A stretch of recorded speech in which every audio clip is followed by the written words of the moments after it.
ताला अस्पताल से घर आ गया था और पहले से काफ़ी बेहतर हो गया था। मन्नत एक पल के लिए इसे अकेला नहीं छोड़ रही थी। वो इसका बहुत अच्छे तरीके से ख्याल रख रही थी। मन्नत, क्या तुम्हें याद है ये जिन तुम्हारे पीछे कहाँ से लगा था? ताला ने पूछा। नहीं, मन्नत परेशानी से बोली। फिर भी कोई सुनसान गली या कोई घर या कोई पुराना पेड़ या कोई भी दूसरी जगह, ताला ने कहा। पेड़, हाँ पुराना पेड़, अक्सर मेरे ख्वाब में आता है। शायद हो सकता है ये वहीं से मेरे पीछे लगा हो, मन्नत ने याद करते हुए कहा। मन्नत, कोई बात ऐसी याद है तुम्हें जब तुम वहाँ गई हो इस पेड़ के पास? ताला ने पूछा। हाँ, मन्नत बोली। रात काफ़ी हो चुकी थी। सुनसान सड़क पर गाड़ी तेज़ रफ्तार से चल रही थी। मन्नत खिड़की से आती सर्द हवा को खुद पर महसूस कर रही थी कि अचानक से एक पुराने पेड़ के पास आकर गाड़ी रुक गई। हमजा चेक करने के इरादे से कार से उतरा। मन्नत के पास महर की कॉल आई तो वो सुनने के लिए कार से बाहर आ गई और पेड़ के नीचे आकर खड़े होकर बात करने लगी। मन्नत रेड कलर की कुर्ती के साथ वाइट ट्राउज़र और दुपट्टा पहना हुआ था।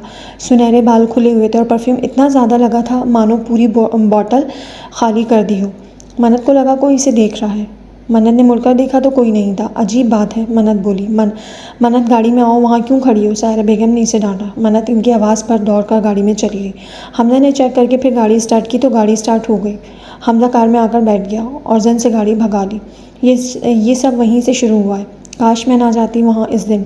मन्नत रो देने को थी। मन्नत, परेशान नहीं हो, मैंने किसी से बात की है, वो अभी कुछ दिन के लिए बाहर गए हैं। वो वापस आएंगे तो हम इनसे मिलने जाएंगे। वो हमारी मदद ज़रूर करेंगे, तलहा ने इसे समझाया। मन्नत सर झुका गई। तलहा ने हरगिज़ नहीं सोचा था इसके शादी के शुरू के दिन यूँ गुजरेंगे। रात के करीब 1 बजे मन्नत चौंक कर उठ गई। कमरे में अंधेरा हो रहा था। खिड़की से आती ठंडी हवा वो खुद पर महसूस कर रही थी।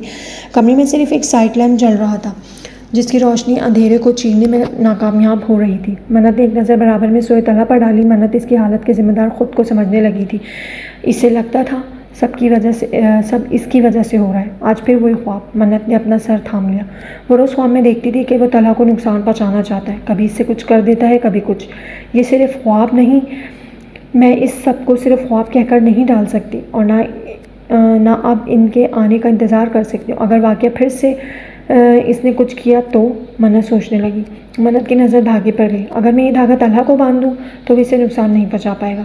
मन्नत के दिल में ख्याल आया, अगर तुम इसे अपनी कलाई में बांध लो तो वो तुम्हारे करीब नहीं आ सकेगा। खातून के अल्फाज मन्नत के कानों में गूंजे। मन्नत ने बिना सोचे समझे धागा अपनी कलाई से खोलकर तलहा की कलाई में बांध दिया। मन्नत ने तलहा को बचाने के लिए बिना सोचे समझे खुद को मुसीबत में डाल लिया था। ये सब इसकी एक साजिश थी। वो यही तो चाहता था कि मन्नत अपनी कलाई से धागा उतार दे और मन्नत ने इसके मकसद में कामयाब कर दिया था। मन्नत नहीं जानती थी अब इसके साथ क्या होने वाला है। मन्नत, तुम और भाई नीचे आ जाओ, सब नाश्ते पर इंतज़ार कर रहे हैं, रिदा ने कमरे में झांकते हुए कहा। मन्नत बेड पर घुटनों पर सर गिराए खामोश बैठी थी। मन्नत को ऐसे बैठा देखकर और जवाब ना पाकर रिदा कमरे में आ गई। क्या हुआ मन्नत, ऐसे क्यों बैठी हो? रिदा ने मन्नत के बाजू पर हाथ रखा तो मन्नत ने सर उठाकर इसे अजीब निगाह से देखा। मन्नत का हुलिया बिखरा बिखरा सा था। बाल खुले हुए कमर पर फैले थे। चेहरे पर एक अजीब सी वीरानी थी और आंखें बिल्कुल लाल हो रही थी, मानो अभी खून निकल आएगा। रिदा ने इसे देखा तो डरकर पीछे हुई। ये क्या? तलहा अपनी कलाई में काला धागा बंधा देखकर बड़बड़ाया। अगर ये मन्नत ने बांधा है तो फिर मन्नत। तलहा भी ये सोच ही रहा था कि रिदा के चीखने की आवाज़ आई। तलहा जल्दी से ड्रेसिंग रूम से निकल कर आया। सामने देखा तो मन्नत बेड पर बैठी अजीब अंदाज में हंस रही थी और रिदा दूर खड़ी डरी सहमी चीख रही थी। मन्नत ने गर्दन घुमा कर तलहा को देखा जो हैरान परेशान सा खड़ा सब देख रहा था। तलहा को देखकर मन्नत और ज़ोर ज़ोर से हंसने लगी। हंसते हंसते मन्नत ने सर झुका लिया और फिर कमरे में मन्नत के रोने की आवाज़ें गूंजने लगी। रिदा कमरे से भागकर नीचे चली गई। तलहा वहीं खड़ा इसे देख रहा था। तलहा को अपनी आंखों पर यकीन नहीं आ रहा था कि जो सब अभी हो रहा है वो सच है। रोते रोते मन्नत फिर से हंसने लगी। वो मन्नत लग ही नहीं रही थी। तलहा को यूँ लगा जैसे मन्नत नहीं कोई और हो। मन्नत हंसते हंसते सर झुका गई और वहीं बेड पर गिर गई जैसे जिस्म में जान ही ना हो। तलहा छोटे छोटे कदम बढ़ाता इसके पास गया। मन्नत, उठो। मन्नत। तलहा ने इसे उठाने की कोशिश की लेकिन वो बेहोश हो चुकी थी। तलहा ने इसे वहीं बेड पर लिटा दिया और अपना मोबाइल लेकर कमरे से बाहर निकल आया। तलहा ने हाफिज़ जी को कॉल करके सारी सूरत हाल बताई और इनसे आज आने की गुजारिश की। हाफिज़ जी ने तहम्मुल से तलहा की बात सुनी और आने की हामी भर ली। रात तक इन्हें आना था। तलहा और बाकी सब बेसब्री से इनका इंतज़ार कर रहे थे। तलहा ने अपने और मन्नत के घर वालों को सब बता दिया था। हमजा और सायरा बेगम और माहिन को लेकर तलहा के घर आ गया था। सब मन्नत के लिए बहुत परेशान थे। मन्नत होश में आई तो इसे कुछ याद नहीं था। तलहा ने भी इसे कुछ नहीं बताया और आराम करने का कहकर सुला दिया। रात हो गई थी। तला लाउंज में बैठा इनके आने का इंतज़ार कर रहा था कि डोर बेल बजी। तला भागने वाले अंदाज में दरवाजे की जानिब लपका। दरवाज़ा खुला तो सामने एक अधेड़ उम्र का शख्स, नूरानी चेहरा, माथे पर नमाज का निशान, चेहरे पर सफ़ेद दाढ़ी, हाथ में तस्बीह लेकर लिए खड़ा था। अस्सलाम वालेकुम। तला ने आगे बढ़कर सलाम किया। वालेकुम अस्सलाम, इन्होंने नरम लहजे में मुस्कुराते हुए जवाब दिया। आए, अंदर आए। तला इन्हें अंदर ले आया। सब ने इन्हें देखते ही सलाम किया। इन्होंने सलाम का जवाब देते हुए घर का जायज़ा लिया। आपने किसके बारे में ज़िक्र किया था मुझसे? हाफिज़ जी ने तला से पूछा। अपनी बीवी मन्नत के बारे में, तला ने जवाब दिया। वो इस वक्त कहाँ है? हाफिज़ जी ने पूछा। ऊपर कमरे में, तला ने जवाब दिया। चलो। हाफिज़ जी ने इसे चलने का इशारा दिया। तला इन्हें लेकर कमरे में आ गया। मन्नत बेड पर लेटी सो रही थी। हाफिज़ जी ने एक नज़र इसे देखा और ऊपर, और फिर कमरे का जायज़ा लिया, फिर कुछ पढ़ाई की और कमरे से बाहर आ गए। बेटा, वो एक अय्याश किस्म का जिन है और मन्नत से अपना मकसद हासिल करना चाहता है, और इसका क्या मकसद है ये मुझे बताने की ज़रूरत नहीं है। आप ख़ुद भी बहुत समझदार हो। जहाँ तक आपने मुझे बताया है और मैंने हिसाब लगाया है, इससे तो यही पता चला है कि अभी तक इसने मन्नत से अपना मकसद हासिल नहीं किया है, और मेरा हिसाब तो यही कहता है कि वो मन्नत को अपने साथ ले जाना चाहता है। बाकी बेशक सब अल्लाह जानता है। इसने जितना इल्म मुझे दिया है, इसमें मुझे कुछ बातें बताना चाहता हूँ कि वो अभी अपनी तैयारियों में लगा हुआ है। जैसे ही इसकी तैयारी ख़त्म होगी यहाँ से जाने की, वो मन्नत को भी साथ ले जाएगा। इसलिए हमारे पास ज़्यादा वक्त नहीं है बेटा, जो करना है जल्दी करना है, वरना तुम मन्नत को खो दोगे। हाफिज़ साहब ने ठहर ठहर कर नरम लहजे में इससे सारी बात समझाई। लेकिन हम इसे मन्नत को बचाएंगे कैसे? तला परेशानी से बोला। मन्नत सो रही है। कमरे से खौफनाक सी आवाज़ सी गूंजी। मन्नत तला को कमरे में जाने लगा तो इन्होंने इसे रोक दिया। अभी वो ठीक है बिल्कुल, तुम मेरे साथ नीचे आओ। हाफिज़ जी ने इशारा किया। तला इनके साथ नीचे आ गया। इस वक्त कमरे में 4 लोग मौजूद थे। सिर्फ तला, हमज़ा, हाफिज़ जी और अहमद साहब। बाकी औरतें दूसरे कमरे में थीं। अल्लाह बहुत बड़ा है, यकीन रखो सब ठीक हो जाएगा। आप मुझे ये बताएं कि क्या आपको मालूम है ये सब शुरू कहाँ से हुआ? हाफिज़ जी ने पूछा। तला ने इन्हें सारी बात बताई। क्या तुम जानते हो वो जगह कहाँ है? हाफिज़ जी ने पूछा। जी शायद। तला के जहन में वही पेड़ आया जहाँ इसने इस बूढ़े शख्स को ड्रॉप किया था। ठीक है, फिर जहाँ से ये सब शुरू हुआ था हम भी वहीं से शुरू करेंगे। हाफिज़ जी बोले। हाफिज़ जी, मैं धागा वापस इसकी कलाई में बांध दूँ तो फिर क्या सब ठीक हो सकता है? तला ने पूछा। नहीं, इसे तुम अपने पास ही रखो क्योंकि तुम्हें इससे ख़तरा है, और मन्नत को तुम ये धागा बांध भी दो तो कोई फ़ायदा नहीं। वो फिर से कोशिश करेगा इसे उतरवाने की, और वो इससे दूर रहेगा लेकिन पीछा नहीं छोड़ेगा। इसलिए तुम इसे अपने पास रखो, बल्कि मैं तुम्हें कुछ और भी पढ़ कर दूँगा। तुम ये सब घर वालों की कलाई में बांध देना। इससे वो किसी को नुकसान पहुँचाकर हमारे काम में दखल नहीं दे सकेगा। इससे सब महफूज रहेंगे और हमारा काम भी हो जाएगा। इन्होंने ठहरे हुए लहजे में कहा। तला ने सर इस बात में हिलाया। आप सब जाकर सो जाओ, और तला तुम मुझे एक बोतल में पानी लाकर दो। हाफिज़ जी ने कहा। हमज़ा और अहमद साहब उठकर कमरे में चले गए और तला पानी लेकर लाउंज में आ गया। तला, मेरी बात अब गौर से सुनना। आप मन्नत के पास कमरे में जाओ, मैं यहाँ बैठकर पढ़ाई करूँगा। हो सकता है वहाँ वो इस पर हाजिर हो जाए, लेकिन आपको इससे डरना नहीं। ये कलाई में बंधा धागा तुम्हारी हिफाजत करेगा। मैंने पढ़ाई की है जिस वजह से वो फ़िलहाल इस कमरे से बाहर नहीं आ सकता, लेकिन वो कोशिश करेगा कि तुम ये धागा अपनी कलाई से खोल दो। लेकिन ऐसे गलती हरगिज़ मत करना, इससे तुम्हारी जान भी जा सकती है। वो ऐसे तुम पर हमला भी कर सकता है। वो तुम्हें डराए तो डरना मत, और कोशिश करना तुम इससे नहीं मन्नत से बात करने की, क्योंकि वो तुम्हें सुन सकती है। वो जब तक खुद कोशिश नहीं करेगी, खुद नहीं चाहेगी, मैं या कोई भी इसकी मदद नहीं कर सकेंगे, और मन्नत को तुम्हारी ज़रूरत है। तुम वो शख्स हो जो मन्नत को इससे बचा सकते हो, मन्नत से बात कर सकते हो, क्योंकि तुम इससे मोहब्बत करते हो। तुम घबराना नहीं, वो तुम्हें जब तक नुकसान नहीं पहुंचा सकता जब तक कि ये धागा तुम्हारी कलाई में। और याद रखना, जिन चाहे कितना ही ताकतवर क्यों ना हो, इसका दिमाग 10 साल के बच्चे से ज़्यादा नहीं होता। इससे आसानी से बेवकूफ़ बनाया जा सकता है। और हाँ, वो तुम्हें गुमराह करने की कोशिश करेगा, लेकिन हरगिज़ इसकी बातों में मत आना। ये याद रखना, वो इस वक्त मन्नत नहीं है, तुम्हारा मुकाबला एक जिन से है। संभल कर रहना। मेरी सारी बातें अपने जहन में बिठा लो। अब जाओ, तुम मुझे पढ़ाई करनी है। हाफिज़ जी ने तफसील से इसे सब समझा दिया। तला ने गौर से इसकी सारी बातें सुनी और उठकर कदम कमरे की जानिब बढ़ाए। हाफिज़ जी का तला को भेजने का मकसद ये था कि वो कहीं पढ़ाई से परेशान होकर मन्नत को नुकसान पहुंचाने का ना सोचे, और तला के वहाँ मौजूद होने से इसका ध्यान मन्नत के बजाय तला पर जाएगा। सिर्फ ये कहना ज़रूरी नहीं होता कि मुझे तुमसे मोहब्बत है, इसको निभाना भी पड़ता है, और इसको निभाना हर एक के बस में नहीं होती। आज रात तला के लिए मुश्किल रात थी। आज इसे अपनी मोहब्बत का इम्तहान देना था। आज इसे अपनी मन्नत को इस जिन से आज़ाद कराने की पहली कोशिश करनी थी। आज रात इसे इस जिन से मन्नत की हिफाजत करनी थी। तला कमरे में आया तो देखा मन्नत अब तक सो रही थी। तला बेड के पास आकर खड़ा हो गया और मन्नत को देखने लगा। मन्नत के चेहरे पर अजीब सी वीरानी थी, चेहरे पर अजीब से निशानात थे, बाल बिखरे बिखरे शानों पर फैले थे। तला का दिल दुख रहा था इसे यूं देखकर। ये इसकी मन्नत तो नहीं थी, ये तो कोई और ही थी। मन्नत प्लीज़ जल्दी ठीक हो जाओ, मैं तुम्हें बहुत मिस कर रहा हूँ। एक अश्क टूटकर रुखसार पर बह गया और वो रो रहा था। वो एक मर्द होकर रो रहा था। वाकई किसी ने सच कहा है, मोहब्बत मर्द को भी रुला देती है। तलहा ने अपने आंसू साफ़ किया और सोफे पर आकर गिरने वाले अंदाज में बैठ गया।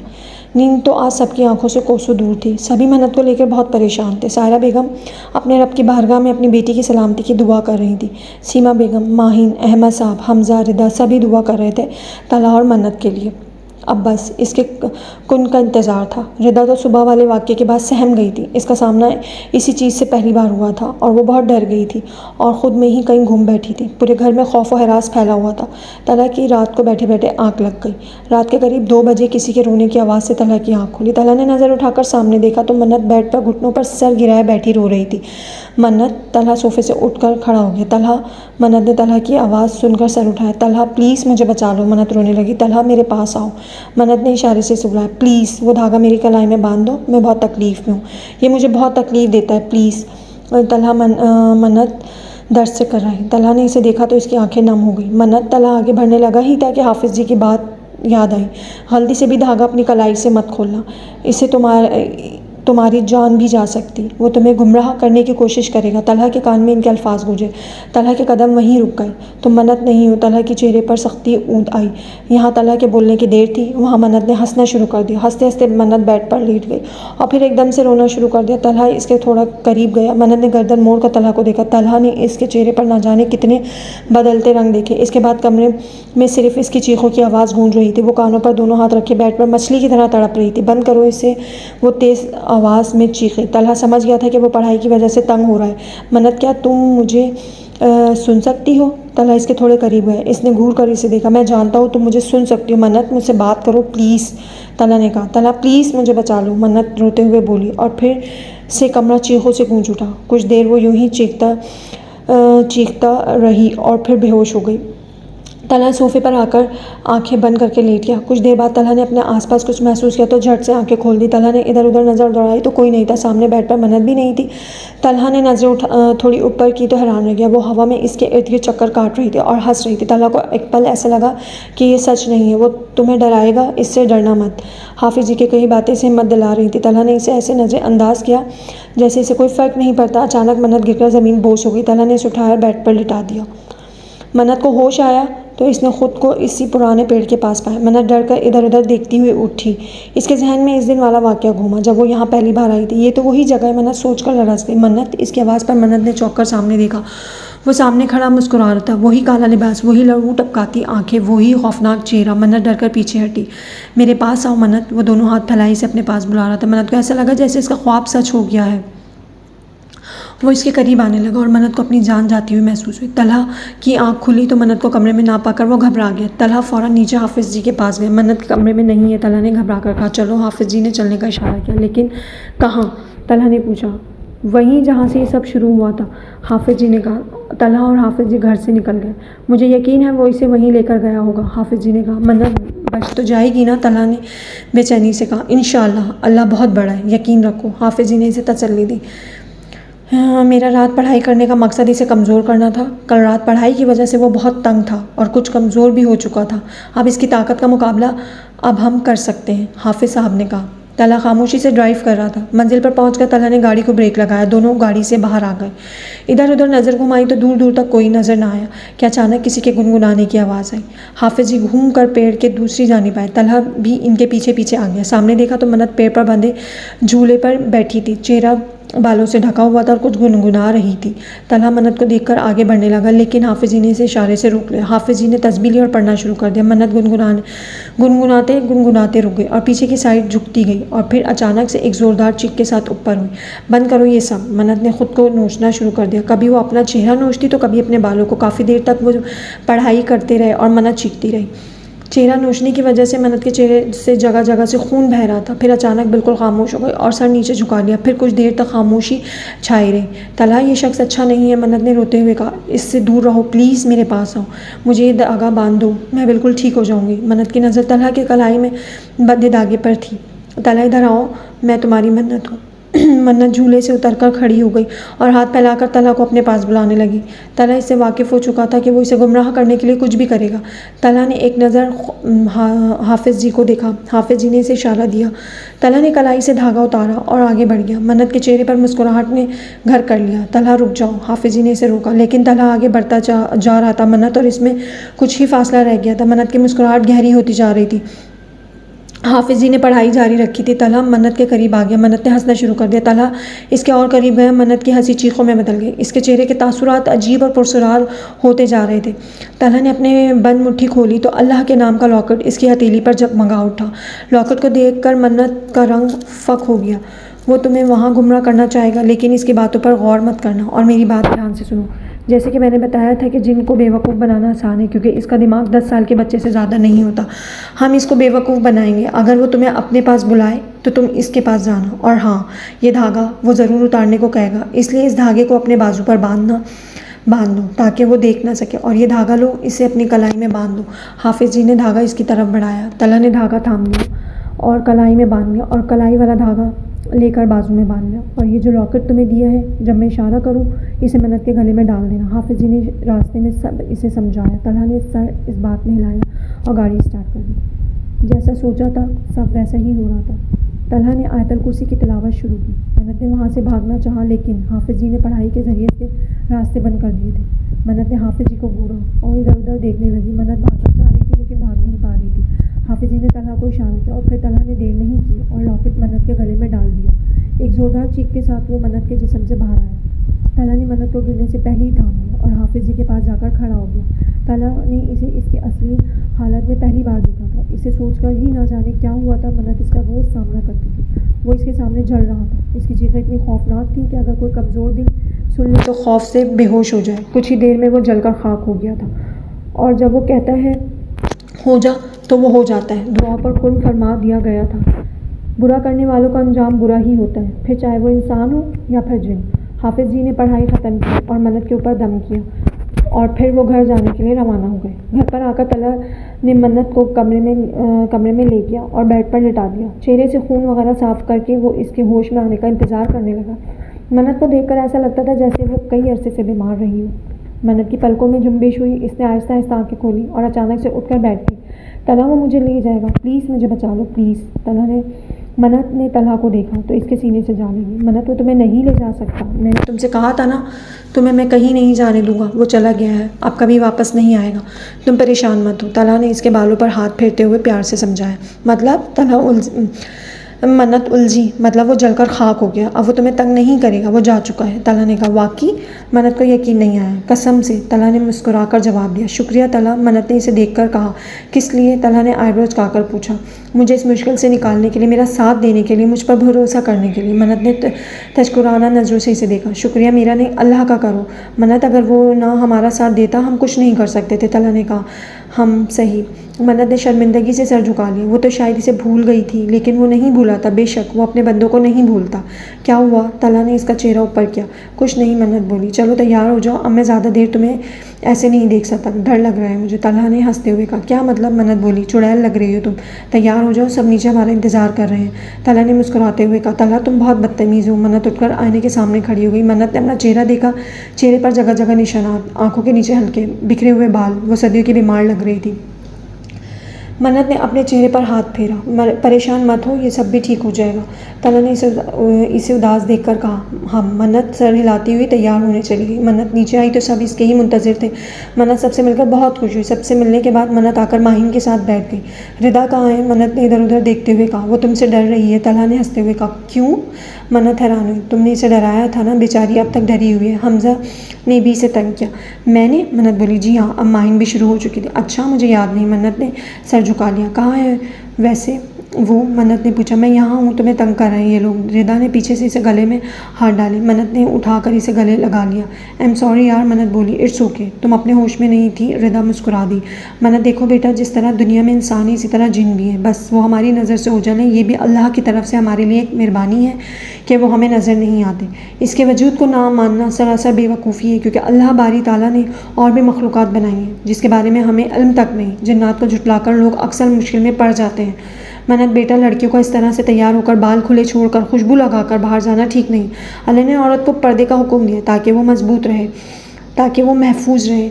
इस्लाम में औरत का इस तरह से तैयार होकर खुशबू लगाकर बाहर जाना जायज़ नहीं। इसमें इसकी बेहतरी है। दूसरे पहलू से देखो तो खुशबू से ही जिन्नात पीछे पड़ जाते हैं, क्योंकि इन्हें खुशबू पसंद है। अल्लाह के हर काम में बेहतरी होती है बेटा। इसके काम में हज़ारों मसलहतें छुपी हैं। हमारे पास ना वो आँखें हैं जो हम इनको देख सकें, ना वो अकल जो इस मसलहत को समझ सके। इसलिए अच्छा है कि इसके फ़ैसले पर सर झुका दें। बेटा, लड़कियों का बाहर यूँ घूमना फिरना ठीक नहीं है। अल्लाह ने औरत को चार दीवारी में रहने का हुक्म दिया है, और इस चार दीवारी में वो हर चीज़ से महफूज रहती है। और मुश्किलों से आजमाइशों से घबराया मत करो। अल्लाह इन्हें ही आजमाइश में डालता है जिन्हें वो चाहता है। हाफिज़ जी ठहर ठहर कर इसे समझा रहे थे। मन्नत खामोशी से बैठी सब सुन रही थी। आप नमाज़ पढ़ती हो? हाफिज़ जी ने पूछा। मन्नत ने नफ़ी में सर हिला दिया। आप नमाज़ पढ़ना शुरू करो, अल्लाह को याद करो, और आइंदा इन सब बातों का ख्याल रखना। खुश रहो। हाफिज़ जी ने मन्नत के सर पर हाथ रखकर दुआ दी। मन्नत मुस्कुरा दी। अल्लाह पाक, मैं तेरी बेहद शुक्रगुज़ार हूँ कि तूने इस मुश्किल से मुझे निकाल दिया। मैं तो तुझे भूल ही गई थी, शायद मुझे बख्श दे। मैं तेरी दी गई नेमतों में इतना खो गई कि इसका शुक्र अदा करना भी भूल गई। अल्लाह पाक, मुझसे नाराज़ मत होइएगा प्लीज़। मैं तेरी मोहब्बत की आदी बंदी हूँ। तेरी नफ़रत, तेरा गुस्सा मैं बर्दाश्त नहीं कर पाऊँगी। मुझ पर रहम फरमा, मेरी गुनाहों को माफ़ फरमा। मन्नत शुक्राने के नफल अदा करके अपने रब की बारगाह में हाथ फैलाए अपने गुनाहों की माफ़ी मांग रही थी। मन्नत ने आज काफ़ी वक्त पर ख़ुद को पुरसुकून महसूस किया था, मानो सारा बोझ उतर गया हो। बेशक सुकून अल्लाह के ज़िक्र में। दुआ मांग कर मन्नत ने जाए नमाज उठाकर रखी और बेड पर आकर बैठ गई। बराबर में बेखबर सोए तलहा पर नज़र पड़ी तो बेख्तियार मुस्कुरा उठी। इसने एक बार फिर खुदा का शुक्र अदा किया कि इसने इसे इतना मोहब्बत करने वाला शौहर दिया, जिसने किसी भी मुश्किल में इसे अकेला नहीं छोड़ा। तलहा, तुमने मुझसे पूछा था ना कि मैं तुमसे मोहब्बत करती हूँ। मैं तुम्हें बताना चाहती हूँ, मैं तुमसे मोहब्बत नहीं बल्कि इश्क करती हूँ। मैंने कभी नहीं सोचा था कि तुम मुझे इस तरह से मिल जाओगे। तुम्हें पाकर मैं बहुत खुश हूँ। मन्नत आहिस्ता आहिस्ता बोल रही थी। इसके चेहरे पर एक अजीब सी खुशी थी। तलहा के लबों पर मुस्कुराहट रिंग गई। वाकई? इसने झट से आंखें खोल दी। तुम जाग रहे हो? मन्नत सिटपटा गई। बिल्कुल। अब बताओ क्या कह रही थी? तलहा उठकर बैठ गया। कुछ नहीं। मैंने कुछ कहा क्या? कुछ भी नहीं। मन्नत हंसने लगी। बताओ। तलहा ने इसे घूरा। तुमने कुछ सुना क्या? मन्नत ने पूछा। हाँ। तलहा बोला। तो फिर क्यों पूछ रहे हो? सो जाओ, नींद आ रही है मुझे। मन्नत मुस्कुराहट दबाकर बोली और लेट गई। मन्नत, बताओ ना। तलहा ने इसे हिलाया, लेकिन वो टस से मस ना हो। हार मानते हुए तलहा ने भी मुँह बनाता हुआ लेट गया। मुझे तुमसे मोहब्बत नहीं है, इश्क है। मन्नत ने इसके कान में सरगोशी की। तलहा का दिल झूम उठा इसके इस प्यार से अंदाज पे। मन्नत आज काफ़ी दिन बाद सुकून महसूस कर रही थी। बेशक सुकून अल्लाह के बनाए पाकीज़ा रिश्तों में। मन्नत ने अब नमाज़ पढ़ना शुरू कर दी थी। कभी कभी इसे अपना माजी याद आता तो रोंगटे खड़े हो जाते। वो सब भूलने के लिए अभी से कुछ वक्त दरकार था। एक तवील इम्तहान के बाद आज वो दोनों एक साथ बहुत खुश थे। तलहा ने साबित कर दिया था कि वो मन्नत से सच्ची मोहब्बत करता है। बेशक मोहब्बत करने वालों के लिए